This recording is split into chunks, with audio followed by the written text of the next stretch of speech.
Assalamualaikum warahmatullahi wabarakatuh. Waalaikumsalam warahmatullahi wabarakatuh. Di sini kelompok 9 akan mempresentasikan hasil diskusi kelompok mereka itu tentang tes untuk kebugaran jasmani internasional. Sebelumnya saya selaku moderator perkenalkan Karina Rizky dan pemateri itu ada Rian Ramadan dan Gina Fadira. Untuk materi pertama itu akan dibawakan oleh Rian. Pada Rian yang bisa. Iya, Ramadan. Terima kasih pada moderator. Untuk materi pertamanya yaitu definisi kebugaran jasmani internasional. Tes kebugaran jasmani internasional adalah serangkaian pengukuran yang digunakan untuk menilai kondisi fisik seseorang secara umum, meliputi kekuatan, daya tahan, fleksibilitas, kecepatan, dan kelincahan. Tes ini membantu menentukan tingkat kebugaran jasmani seseorang dan dapat digunakan untuk berbagai keperluan seperti pekerjaan, evaluasi kesehatan, atau program pelatihan fisik. Selanjutnya materi kedua yaitu tujuan dan manfaat tes kebugaran jasmani internasional. Yang pertama yaitu memperoleh tingkat kebugaran yang objektif dan terstandarisasi, memantau dan mengevaluasi perubahan kebugaran dari waktu ke waktu, membandingkan tingkat kebugaran dengan norma dan kelompok referensi. Selanjutnya mendukung penelitian ilmiah dan pengembangan kebijakan kesehatan masyarakat, mengidentifikasi kekuatan dan kelemahan individu dalam komponen kebugaran, potensi dalam identifikasi bakat olahraga, meningkatkan kesadaran dan motivasi terhadap pentingnya kebugaran jasmani. Selanjutnya materi ketiga yaitu komponen-komponen utama kebugaran jasmani yang diukur dalam tes internasional. Yang pertama itu daya tahan kardiovaskular, kemampuan sistem peredaran darah, jantung dan pembuluh darah, dan sistem pernapasan paru-paru untuk memasuk oksigen ke otot-otot yang bekerja selama aktivitas fisik yang berkelanjutan dalam waktu yang lama. Kedua, kekuatan otot. Kemampuan otot atau kelompok otot untuk menghasilkan gaya maksimal dalam satu kontraksi. Ini adalah kemampuan untuk mengangkat beban berat atau mengatasi tahanan yang besar. Yang ketiga, daya tahan otot atau muscular endurance. Kemampuan otot atau kelompok otot untuk melakukan kontraksi berulang kali atau menahan kontraksi dalam waktu yang lama tanpa mengalami kelelahan yang signifikan. Yang keempat ada kelenturan, tentang gerak maksimal yang mungkin pada suatu persendian atau serangkaian persendian. Ini mencerminkan elastisitas otot dan ligamen. Yang terakhir yaitu komposisi tubuh, proporsi relatif antara massa lemak dan massa tanpa lemak, otot, tulang, air organ dalam tubuh. Baik, hanya itu dapat saya paparkan materinya. Saya kembalikan kepada moderator. Terima kasih kepada Rian yang telah memaparkan materinya. Jadi untuk materi selanjutnya itu akan dibawakan oleh Gina. Kepada Gina dipersilakan. Baik, terima kasih kepada moderator. Saya akan melanjutkan materi yang contoh tes kebugaran internasional. Yang pertama yaitu ada P2 RPO2 Max tes, yaitu multi step shuttle run atau BTS, yang dimana telah dikutip dari Leger LA dan Lambert pada tahun 1982.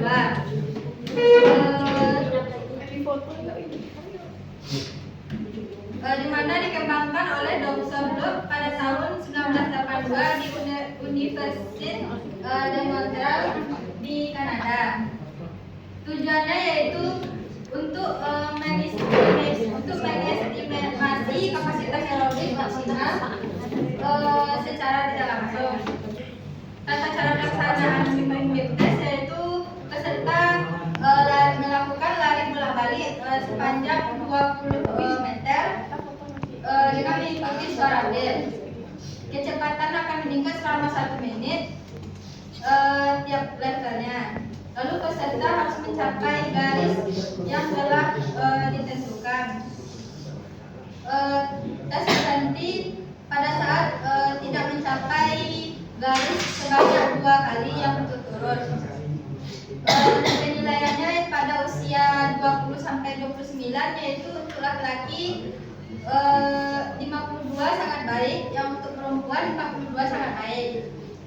Penilaian untuk laki-laki yang baik yaitu 46 sampai 51, sedangkan yang perempuan yaitu 38 sampai 41.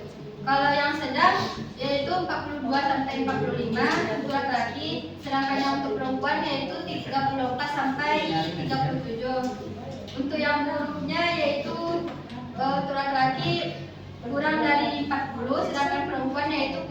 32.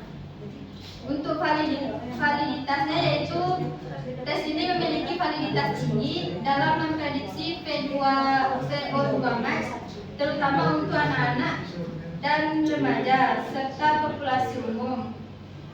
Di mana reliabilitasnya itu tinggi. Tes ini sangat reliabel, artinya hasil yang konsisten bila dilakukan ulang dalam kondisi yang sama. Selanjutnya yaitu yang kedua ada push up test, tes daya tahan otot lengan dan dada, di mana telah dikutip dari ACSM yaitu American College of Sport Medicine pada tahun 1900-an. Meskipun tidak dikembangkan oleh satu orang tertentu seperti di tes, push up test pertama kali distandarkan dan dipopulerkan dalam program militer dan kebugaran nasional termasuk oleh ACSM yaitu Amerika College of Sport Medicine. Di mana tata cara pelaksanaannya yaitu laki-laki menggunakan posisi yang standar seperti plank, sedangkan yang perempuan yaitu melakukan posisi lutut. Lakukan push up berulang sampai dalam 1 menit. Gerakan akan dihitung jika posisi gerakan itu benar dan hampir menyentuh lantai tetapi tidak menyentuhnya, lalu dengan tangan yang lurus dan naik ke atas. Di mana penilaiannya pada usia 20-29 yaitu untuk laki-laki lebih dari 45, sedangkan perempuan yaitu lebih dari 35, itu sangat baik. Sedangkan yang terbaiknya laki-laki yaitu 35 sampai 44, sedangkan perempuan yaitu 25 sampai 34. Untuk yang sedang yaitu untuk laki-laki 20 sampai 34, sedangkan yang perempuan yaitu 15 sampai 24. Untuk yang buruknya yaitu laki-laki lebih kurang dari 20, sedangkan yang perempuan yaitu lebih kurang dari 15. Di mana validitasnya dan reliabilitas yaitu tes ini valid untuk mengukur daya tahan otot bagian atas terutama otot lengan dan dada. Reliabilitasnya sangat tinggi pada pengulangan dan sangat reliabel dalam nilai yang berkisar antara 0,90 yang artinya sangat besar dan konsisten bila tes diulang dalam kondisi yang sama. Nah, selanjutnya yaitu ada sit address test, tes fleksibilitas hamstring dan punggung bawah, di mana telah dikutip dari Wells, KR dan Dillon EK tahun 1952. Tes ini dikembangkan oleh Wells dan Dillon pada tahun 1952 yang telah dipopulerkan digunakan di sekolah Amerika Serikat melalui Presidential Fitness Program, di mana tes ini menjadi tes standar dalam program kebugaran sekolah dan militer di berbagai negara karena sangat mudah dilakukan dan tidak invasif. Di mana tata cara pelaksanaannya yaitu duduk di lantai dengan kaki yang lurus dan tumit menyentuh box atau penggaris.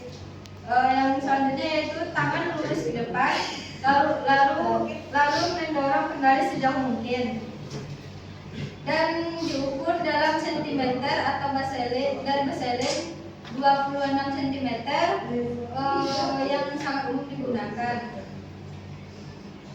Penilaiannya yaitu pada usia 20 sampai 29 untuk laki-laki yaitu sangat baik 40, untuk perempuan sangat baik yaitu 43. Yang baik untuk laki-laki yaitu 34 sampai 39, untuk yang perempuan yaitu 37 sampai 42. Untuk yang sedang laki-laki 28 sampai 33, untuk yang perempuan yaitu 31 sampai 36. Untuk yang buruknya bagi laki-laki yaitu lebih kurang dari 28 cm, sedangkan perempuan yaitu lebih kurang dari 31. Di mana validitasnya yaitu untuk mengukur fleksibilitas hamstring dan punggung bawah, namun kurang mewakili fleksibilitas seluruh tubuh bagian bawah secara menyeluruh, yang dimana baik terhadap fleksibilitas hamstring. Reliabilitasnya yaitu tingkat reliabilitas sangat tinggi, terutama jika menggunakan protokol standar dan pengukuran yang berulang. Selanjutnya yaitu ada vertical jump, yaitu tes bola tungkai, di mana telah dikutip dari Sargen DA tahun 1921 di Physical Test of Man. Tes awal oleh dari Sargen 1921 disebut juga dengan Sargen jump test. Banyak digunakan, di mana tes ini banyak digunakan di dunia atletik dan militer. Vertical jump pertama kali digunakan secara sistematis oleh Dr. Darden Allen Sargen pada tahun 1921. Ia mengembangkan metode sederhana untuk mengukur komponen eksplosif atau tungkai sebagai bagian dari asesmen kebugaran fisik. Di mana tata cara pelaksanaannya yaitu berdiri tegak di dekat dinding, lalu melompat vertikal secara tinggi mungkin dengan posisi yang diam, lalu mengukur selisih antara tinggi jangkauan berdiri pada saat jangkauan melompat. Penilaiannya yaitu pada usia 20 sampai 29 untuk laki-laki sangat baik 65 cm, yaitu yang perempuan 50 cm. Yang baiknya untuk laki-laki 55 sampai 64 cm, yang perempuan yaitu 40 sampai 49 cm. Yang sedang yaitu untuk laki-laki 45 sampai 54 cm, yang perempuan yaitu 30 sampai 39 cm. Untuk yang buruk yaitu laki-laki lebih kurang dari 45 cm, sedangkan yang perempuan lebih kurang dari 30 cm. Di mana validitasnya yaitu sangat tinggi untuk kekuatan eksplosif otot tungkai. Yang realitasnya metode Vertex dan Jamat menunjukkan konsisten hasil dari lebih tinggi dibandingkan metode Hinding dan Hakur. Selanjutnya yaitu 1 menit sit up test, yaitu tes daya tahan tergerut, yang dikutip dari YMCA yaitu Men's Christian Association Test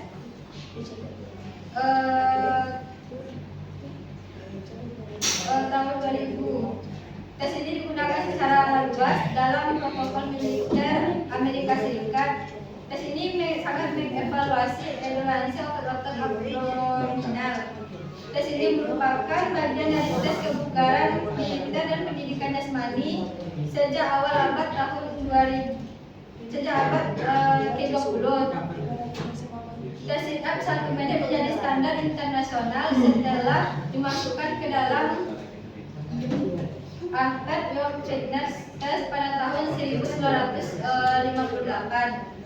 Di mana tata cara pelaksanaannya yaitu berbaring dengan lutut ditekuk dan tangan berada di dada. Dalam 1 menit lakukan lakukan sit up dengan penuh sebanyak mungkin. Lalu harus menyentuh lutut dengan siku dan kembali kepada posisi yang awal. Di mana penilaiannya pada usia 20 sampai 29 tahun.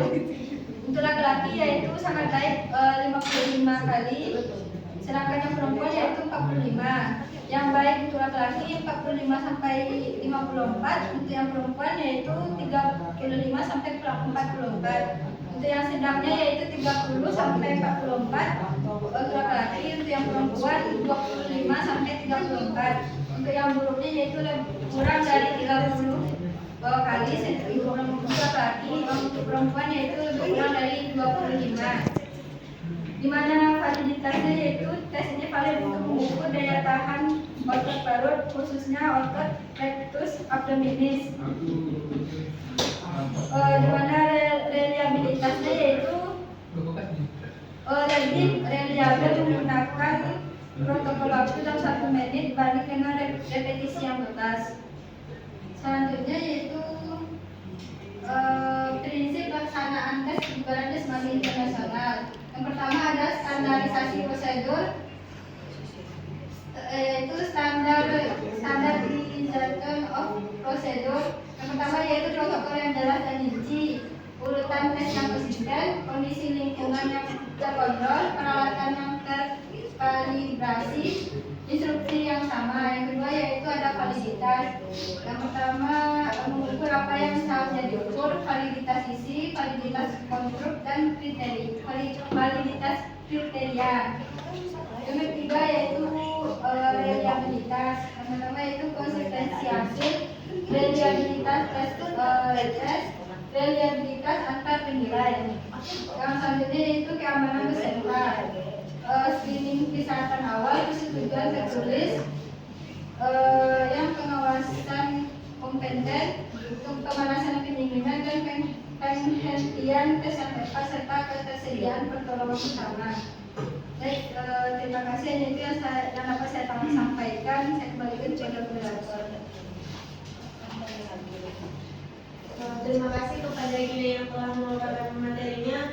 Jadi untuk kesimpulan dari materi tersebut itu ada tes kebugaran jasmani internasional itu adalah upaya global untuk memahami dan meningkatkan kualitas kesehatan fisik individu di seluruh dunia. Tes ini bertujuan untuk mengukur dan menilai berbagai komponen kebugaran jasmani seperti kekuatan otot, daya tahan kardiovaskular, fleksibilitas dan komposisi tubuh guna untuk mendukung program-program kesehatan dan olahraga yang lebih efektif. Upaya standarisasi internasional untuk sebagai respon terhadap kebutuhan untuk perbandingan global dan pengembangan kebijakan kesehatan yang efektif. Mungkin cukup sekian isi dari presentasi kelompok 9 itu. Kepada teman-teman yang ingin menambahkan kritik dan saran dipersilakan. Yang ingin bertanya dipersilakan.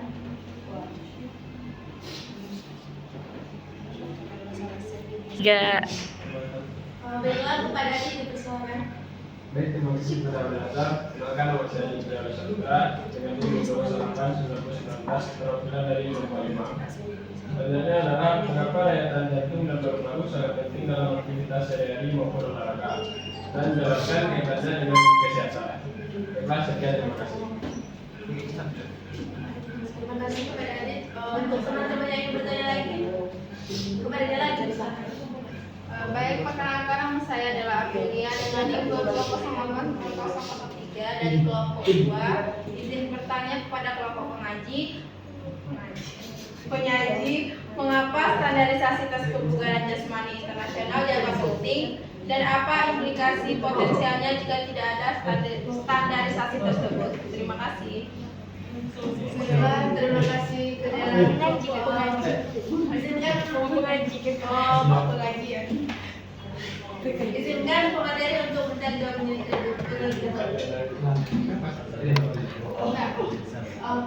baiklah, untuk pertanyaan kali ini Adit akan dijawab oleh Diana. Baik, terima kasih kepada moderator.